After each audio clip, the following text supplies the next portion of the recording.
ओम शांति। आमे पूर्व अध्याय अनुभव करथिले आत्मा एवं परमात्मार जो घनिष्ठ संबंध, आत्मार प्रकृत पिता परमात्मा शिव एवं तांकर दिव्य कर्तव्य आम पाई आमे ताहा जे अनुभव करिबा। परमात्मा तांकर दिव्य कर्तव्य करिबा पाई संसार रे अवतरण करुछंती।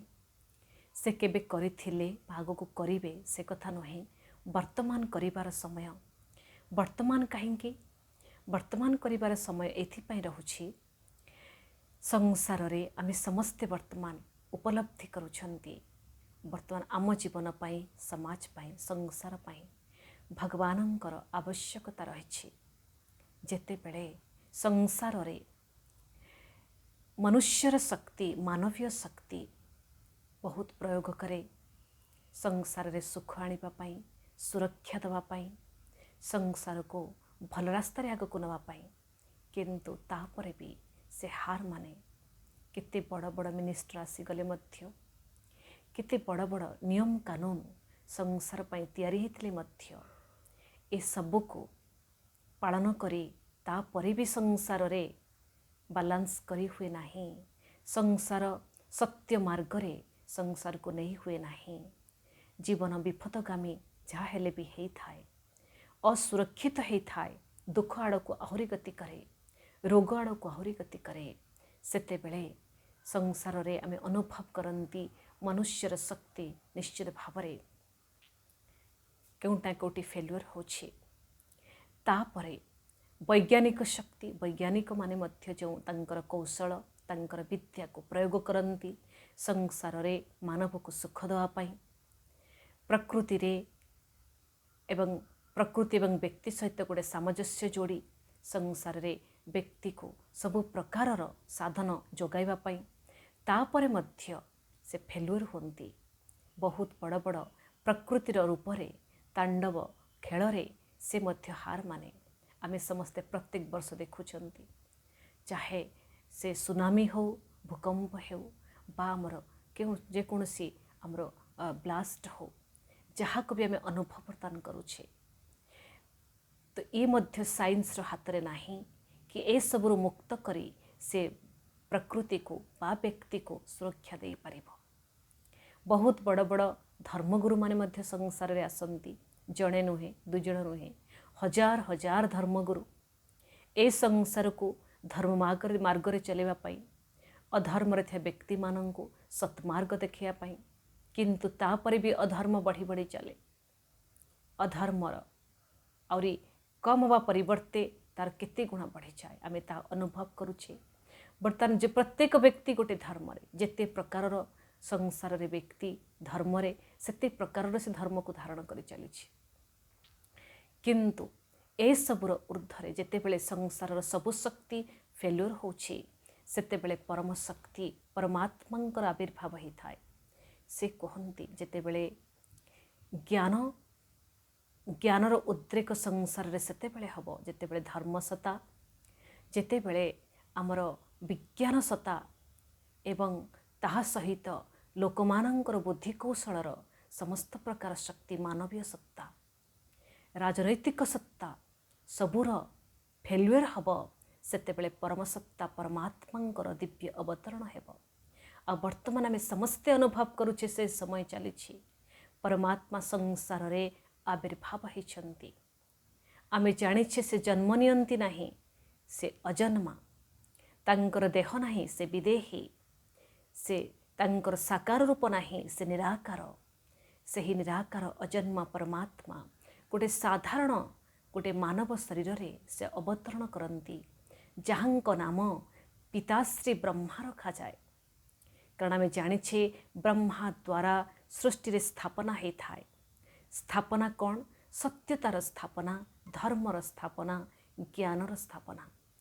परमात्मा ए अधर्म दुनिया रे, ए कलिजुगर अंतिम समय रे, ए जो समय चलिछि, ए समय परमात्मांकर दिव्य अवतरण गोटे वृद्ध मानव शरीर रे हेई सारिछि, जहाँको नाम थिला दादा लेखराज।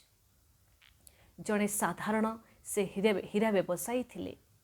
से मध्य विष्णुंकर भक्त थिले। गीता तांको जीवनर ସବୁଠୁ ବଡ଼ ଆଧାର ଥିଲା। ଗୀତା ନ ପଢ଼ିଲେ, ସେ କୃଷ୍ଣଙ୍କୁ କିମ୍ବା ବିଷ୍ଣୁଙ୍କୁ ପୂଜା ନ କଲେ ସେ ଜଳସ୍ପର୍ଶ ମଧ୍ୟ କରନ୍ତି ନାହିଁ। କିନ୍ତୁ ଏଇ ତାଙ୍କର ଭଗବାନଙ୍କ ଖୋଜିବା, ଭଗବାନଙ୍କୁ ପାଇବାର ଯେଉଁ ତାଙ୍କ ଭିତରେ ଗୋଟେ ଇଚ୍ଛା ଥିଲା, ସେଥିପାଇଁ ସେ 12ଟି ଗୁରୁ ମଧ୍ୟ ଆଶ୍ରୟ ନେଲେ। ତାଙ୍କର ଅନ୍ତିମ ଅବସ୍ଥାରେ 60 ବର୍ଷରେ ତାଙ୍କୁ ପରମାତ୍ମାଙ୍କର ସାକ୍ଷାତକାର ହେଲା, ଆସୁଥିବା ଦୁନିଆର ସାକ୍ଷାତକାର ହେଲା ଏବଂ ଏ କଳିଯୁଗର ଯେଉଁ ବିନାଶ ସମୟ ଆସୁଛି ତାହା ପାଇଁ ସାକ୍ଷାତକାର ହେଲା। ସାକ୍ଷାତକାର ପରେ ତାଙ୍କ ଭିତରେ ଜ୍ଞାନ ଉଦ୍ରେକ ହେଲା। ପରମାତ୍ମା କହିଲେ, ମୁଁ ଯେଉଁ ଶରୀରର ଆଧାର ନେଇଛି, ଏ ଯେଉଁ ଦେହର ଆଧାର ନେଇଛି, ଏହା ଦ୍ୱାରା ମୁଁ ସଂସାରରେ ପରିବର୍ତ୍ତନ ଆଣିବା ପାଇଁ ଏ କର୍ତ୍ତବ୍ୟ କରିବାକୁ ମୋତେ ଅଛି। ଏବଂ ପରିବର୍ତ୍ତନର ଆଧାର ହେଉଛି ଶିକ୍ଷା ଏବଂ ଶିକ୍ଷାର ଆଧାର ହେଉଛି ବିଦ୍ୟାଳୟ।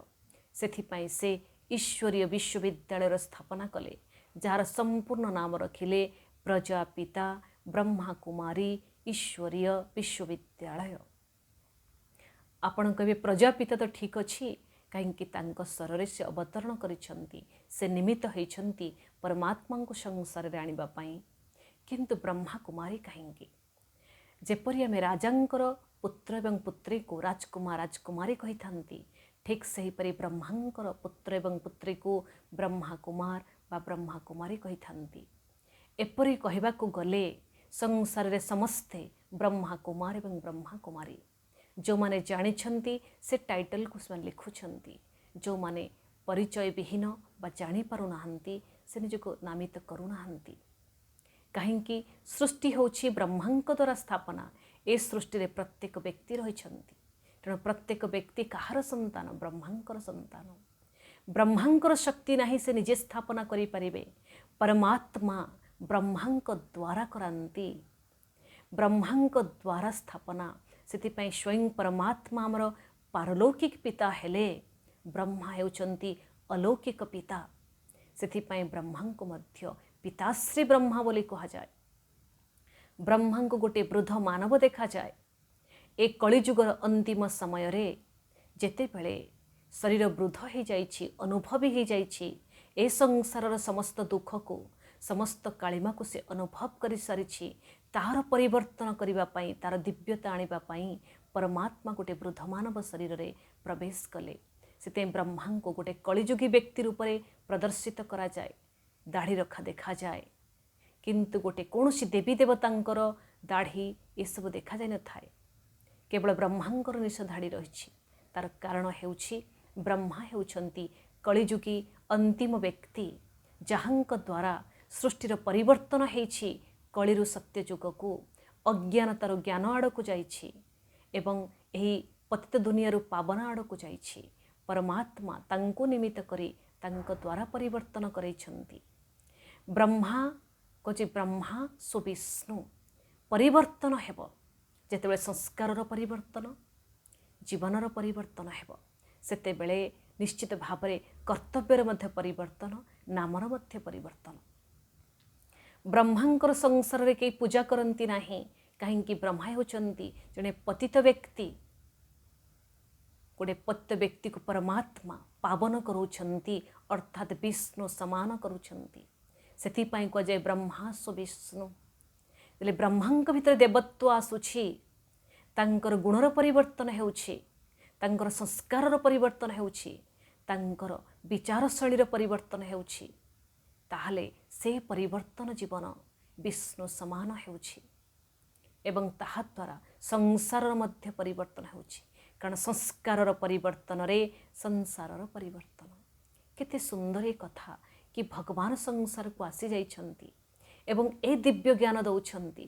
ଆତ୍ମାର ପରିବର୍ତ୍ତନ ପାଇଁ ସେ ଶିକ୍ଷା ଦେଉଛନ୍ତି ଏବଂ ଈଶ୍ୱରୀୟ ବିଶ୍ୱବିଦ୍ୟାଳୟ ମଧ୍ୟ ସ୍ଥାପନା କରିଛନ୍ତି।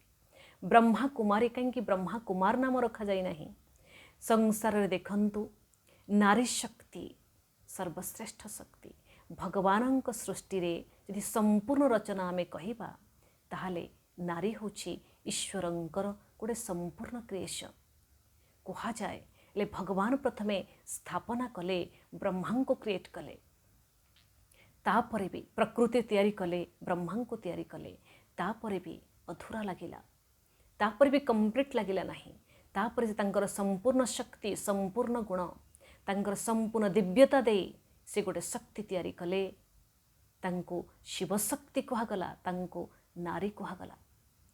नारी होछि शिवंकर स्वरूपा, शक्ति स्वरूपा। द्वितीय कथा, संसार रे मध्य नारी द्वारा ही परिवर्तित होता है, परिचालित होता है। जेपरी घर, समाज एवं व्यक्ति, जेपरी विद्यार देवी माँ सरस्वती को आम कहूचे। भले पुरुष माने ब्राह्मण भावरे, पंडित भावरे पूजार्चना करती, मंत्र जप करती, संन्यास नियंती, किंतु विद्यार देवी माँ सरस्वती को रखा जाइछि। ठीक सेहीपरि धन उपार्जन रे पुरुष करिथाए, घर को चलैया पाई, परिवार को चलैया पाई, समाज को चलैया पाई, किंतु धनर देवी माँ लक्ष्मी सेहीपरि शक्ति भावरे। पुरुष शारीरिक रूप में निश्चित शक्तिशाली, किंतु शक्तिर देवी कहले माँ दुर्गा को बुझाउछि। जो पुरुष, जो समाज, जो परिवार नारी को स्थान दिए, तार विद्या को, तार शक्ति को एवं ता भीतर थिया सामर्थ्य को से अनुभूति करे, ताको प्राधान्य दिए, से व्यक्ति जीवन उन्नति हुए, समाज उन्नति हुए, परिवार उन्नति हुए। ए उपलब्धि स्वयं परमात्मा दौछन्ति। ब्रह्मा को निमित्त कले स्थापना पाई, किंतु नारी को निमित्त कले परिवर्तन करिबा पाई। नारी भितरे से विद्या आनीदेले, ज्ञान आनीदेले, जहांक द्वारा संसार रे प्रत्येक भितरे परिवर्तन करिया पाई से नारी को शिक्षक, शिक्षयित्री रूप से इंचार्ज रूप रखिले। ब्रह्मा कुमारी द्वारा ही से ज्ञान देले। सेथिपाई माँ सरस्वती को निमित्त करागला ज्ञानदायिनी रूपरे, विद्यादायिनी रूपरे। एवं परिवर्तन पाई तीनोटी जिनिष दरकार, जीवन निर्वाह पाई मध्य तीनोटी जिनिष दरकार, ज्ञान, धन एवं बुद्धि वा शक्ति। तो ताहा से नारी मानक द्वारा परिवार को, व्यक्ति को, समाज को से प्रकाशित कले। ब्रह्मा कुमारी ईश्वरीय विश्वविद्यालय, ईश्वरंक द्वारा ए विद्यालय खोला जाइछि। ए विद्यालय केवल भारतवर्ष पाई बा हमर ओडिशा पाई नुहे, ए विद्यालय सारा विश्व पाई। वर्तमान 5टी महादेश रे, 5 कंटिनेंट्स रे, 142 कंट्रीज रे, 142 देश रे ए विद्यालय कार्य चलिछि। एवं ए जो शिक्षा सबु धर्म, सबु जाति, सबु वर्गर लोक माने ए शिक्षा ग्रहण करि पारुछन्ति। से ब्रह्मांक स्तर अवतरण करी से कहले ए ज्ञान को प्रत्येक मानव पाखरे, सबु धर्म रे, सबु जातिर लोक मानक पाखरे कहि दियो। ए शिक्षार प्रचार प्रसार हेउ, ताहाले एक धर्म, एक जाति, एक भाषा, एकता ए संसार रे आसी पारिबो। प्रकृत देखिबा को गले संसार रे धर्म अलग अलग नुहे, धर्म होछि गोटिए, सत्यर मार्ग होछि गोटिए। सत्यम शिवम सुंदरम सिउचंती प्रकृत अनंत सत्य।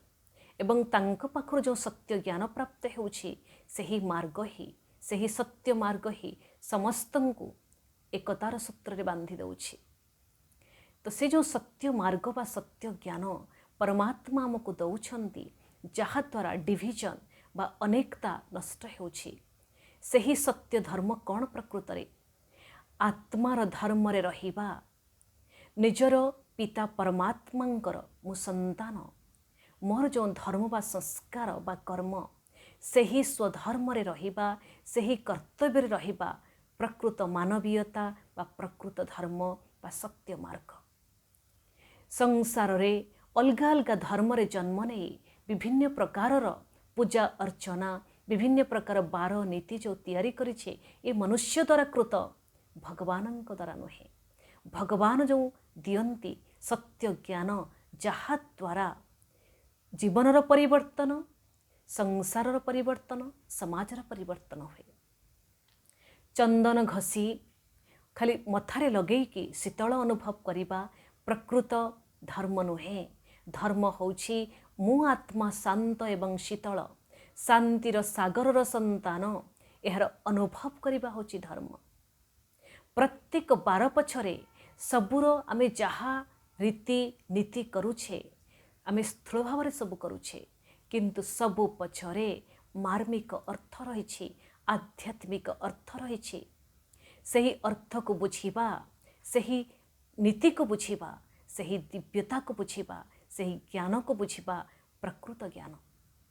तापर द्वितीय कथा होची विष्णु ब्रह्मा जेतेबेले तांकर ए दिव्य ज्ञान द्वारा प्रकृत तांक भितरे परिवर्तन आणुछंती केवल ब्रह्मा नुहे ब्रह्मांक द्वारा रचित ब्रह्मा कुमार कुमारी माने मध्य जीवन रे परिवर्तन करुछंती ताले मनुष्य सो देवता देवताई संस्कार अर्थात आत्मा सतगुणी स्वरूप जितेबाला आत्मा आसी जाउछि से दिव्यतार परिप्रकाश होछि से देवात्मा हेउछि विष्णुंक द्वारा पालन होइथाय कहार जो सत्यतार स्थापना हेउछि जो ज्ञानर स्थापना हेउछि जो धर्मर स्थापना हेउछि ताहार पालन करिबा पई से विष्णुंको निमित्त करूछंती सही ब्रह्मा विष्णु हे पालन करिबार निमित्त हेउछंती एवं शंकर द्वारा विनाश बोली कहा जाए विनाश पई गोटे व्यक्ति फिक्स थाए से नुहे जेते बेले आम भितरे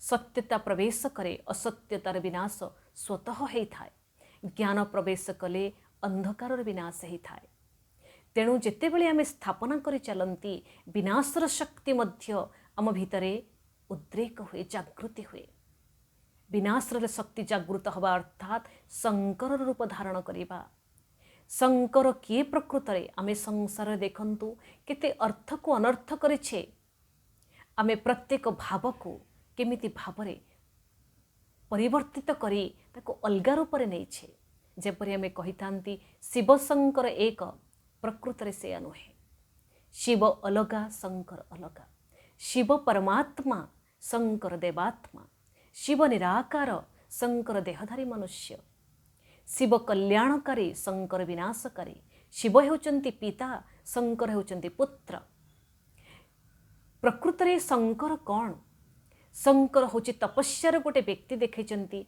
बाघ छाल उपरे बसिछंती एवं वस्त्र विहीन बसिछंती बाघ छाल को मध्य पिंधिछंती एवं तांको मुंडर देखौचंती गंगा बहिछि चंद्रमा को अर्ध चंद्रमा को देखौचंती गଳାରେ सर्प देखौचंती डंबुरु हाथ रे देखौचंती एवं से ध्यानमग्न अछंती ये सब सिंबलाइज करा जायछि आमर स्वरूप को आमर कर्तव्य को विभिन्न रूप रे कोन करा जायछि ताको सिंबलाइज करा जायछि शंकर प्रकृत रे आमे जेते बेले आमे तपस्या करूछे तपस्या अर्थात आमर मनोबुद्धि को आमर आत्मस्वरूप को आमे परमात्मा पाखरे लगाउछे आमे परमात्मा को जेते बेले मने पकाउछे तांको सहित संबंध जोड़ुछे तांको सहित आमर शक्तिशाली व प्रेमपूर्ण संबंधर अनुभूति हेउछि सेते बेले तांको पाखर जो शक्ति जो आशीर्वाद आमको प्राप्त हुए ताहा द्वारा आमे आमर अपगुणर विनाश करंती पांच विकार रूपी सर्प आम गଳାର माली हो जाए अर्थात सी आमर किछ क्षति करि पारे नाही जेहेतु आमे शिवशक्ति स्वरूप है आमर शक्ति को उजागर करिछे आमर मस्तिष्क ज्ञान रे भरपूर हुए मस्तिष्क रु केबे जटारु गंगा बहिबो एडा केमती संभव तापर हम विश्वास करि चलिछे तार मार्मिक अर्थ हेउछि जेते बेले ज्ञान सूर्यंकर तांकर रोशनी रे तांकर किरण रे आमे तळ निजको अनुभव करंती आमर मस्तिष्क ज्ञानर सागर रे भरपूर हो जाए ज्ञान रोशनी रे भरपूर हो जाए तापर देखौछे से गोटे बाघ छाल पिंधिछंती तार अर्थ कौन तार अर्थ होचे प्रकृति को मध्य आमर दासी करिबा आत्मा होचे पुरुष एवं प्रकृति उपरे सेतेबेले से राज करि पारिबो सेतेबेले आत्मा निजर स्वधर्म रे रहिबो सो अस्तित्व रे रहिबो एवं देहरूपी वस्त्रु भिन्न मु आत्मा सही स्वरूप रे रहिबा वस्त्र न पिंधिबार तांको प्रतीक देखा जायछि ज्ञानर डमरू माने जेतेबेले देखा जाए जेतेबेले से जागृत होती तांको शक्ति जागृत हुए तांको तृतीय नेत्र खोली जाए विनाश करने को जाती डमरू बाजी थाए तार अर्थ होछि जेतेबेले तृतीय नेत्र अर्थात भ्रुकुटी मध्य आत्मा को मध्य आत्मनेत्र आत्मचक्षु ज्ञानचक्षु कही थांती। आम समस्तंकर 3टी आखि शरीर रे 2टी आखि रही किंतु आत्मा होछि दिव्य चक्षु ज्ञानचक्षु। ସେହି ଚକ୍ଷୁ ଯେତେବେଳେ ଖୋଲେ ଆମେ ସତ୍ୟକୁ ଦେଖିପାରନ୍ତି। ଅସତ୍ୟତାର ବିନାଶ ହେଉଛି ବୋଲି ଆମେ ସେ ଜ୍ଞାନ ସଂସାରକୁ ଦିଅନ୍ତି। ଆମେ ହେଉଛି ବିନାଶକାରୀ ଅର୍ଥାତ୍ ଅବଗୁଣର ବିନାଶ ଅଧର୍ମର ବିନାଶ ଆମର କୁସଂସ୍କାର ବିନାଶ ପାଇଁ ଆମେ ନିମିତ୍ତ ହୁଅନ୍ତି। ଯେତେବେଳେ ପରମାତ୍ମା ଶିବଙ୍କ ସହିତ ଆମର ଯୋଗ ଲାଗିଥାଏ ଶିବଙ୍କୁ ଦେଖାଯାଏ ଜ୍ୟୋତିର୍ଲିଙ୍ଗମ୍ ଜ୍ୟୋତି ସ୍ୱରୂପ ତାଙ୍କର ରୂପ। 3ଟି ଗାର ଦେଖାଯାଏ ଗୋଟେ ବିନ୍ଦୁ ଦେଖାଯାଏ ସେ ଲିଙ୍ଗରେ। लिंग माने चिन्ह प्रतीक ज्योति स्वरूप तंग रूप जो बिंदुटी देखा जाए से बिंदु स्वरूप परमात्मा ब्रह्मा विष्णु एवं शंकरଙ୍କ द्वारा त्रिदेवଙ୍କ द्वारा तंक कर्तव्य करिथांती। सेतिपई त्रिमूर्ति शिव रूपरे शिवलिंग रूपरे पूजा करुछंती। आमे देखंतु केते सुंदर संसार रे मध्य ताहार प्रतीक रहिछि। शिवଙ୍କ उपरे आमे स्थिति विष फूल चढ़ाई थांती अर्थात आम भितर जो कालीमा रहिछि विष रही जो आम भितर आमर मन बर्तमान कलुषित हो जाइछि। ए सब कुसंस्कार को आम परमात्मा को अर्पित कले से ता प्रति बदल आमको अमृत दौरान आमको दिव्य ज्ञान दौरान आम जीवन को सुंदर भाव से परिवर्तित करुछंती एवं ताहा द्वारा ए अज्ञान अंधकार रात्रि आम निजको मुक्त करि परिबा। सेथिपई महाशिवरात्रि पालन करा जाउछि। ये जो परमात्मा संसार रे ए अज्ञान अंधकार समय आसी आम भितर थिबा काम क्रोध लोभ मोह अहंकार रूपी अज्ञान अंधकार आमको मुक्त करुछंती। सही परम प्रकाशमय महाज्योति अवतरण करी आत्मारूपी दीपक ज्योति को जगाउछंती। ताहार प्रतीक रूपरे महाशिवरात्रि आम पालन करुछे। वर्तमान से समय आसी जाइछि। परमात्मा संसार रे आसीछंती। आम समस्तंको सबुठ बड़ खुशीर खबर निराट सत्य हेले मध्य किंतु प्रकृत और अनुभवर कथा आमे आज सही प्रभु पिता को आम हृदय रे आह्वान करिबा। आमर मनरे तांको स्मरण रे आनिबा। तांको बुद्धि रे निश्चित भाव रे तांको बुद्धि रे विचार करिबा विमर्श करिबा। आमर पितांकर से दिव्य कला संस्कार किपरि हेथिबो। आमर संस्कार मध्य तांको संस्कार सहित मिलाई संस्कार को संस्कारीकरण करी गोटे सुंदर दिव्य संस्कार आम भितर प्रतिफलित करिबा। आज सारा दिन यही स्वरूप अनुभव करिबा। मो आत्मा साधारण नुहे। मो आत्मा परमात्मांकर संतान। तांको सहित मोर दिव्य संबंध। से मोर प्रकृत पिता। तांको उपरे मोर संपूर्ण अधिकार। तांकर दिव्य शक्ति मु प्राप्त करी मो भितरे समस्त अज्ञानतार मु नाश करुछि। एही स्वरूप रे रही मते सारा दिन कर्म रे रहिबा कोछि। आमे आगको बुझिबा वर्तमान समयर प्रकृत इशारा कौन समय आमको कौन कहूछि कौन समय चली ए समय अनुसार आमर कर्तव्य कौन रही। ओम शांति।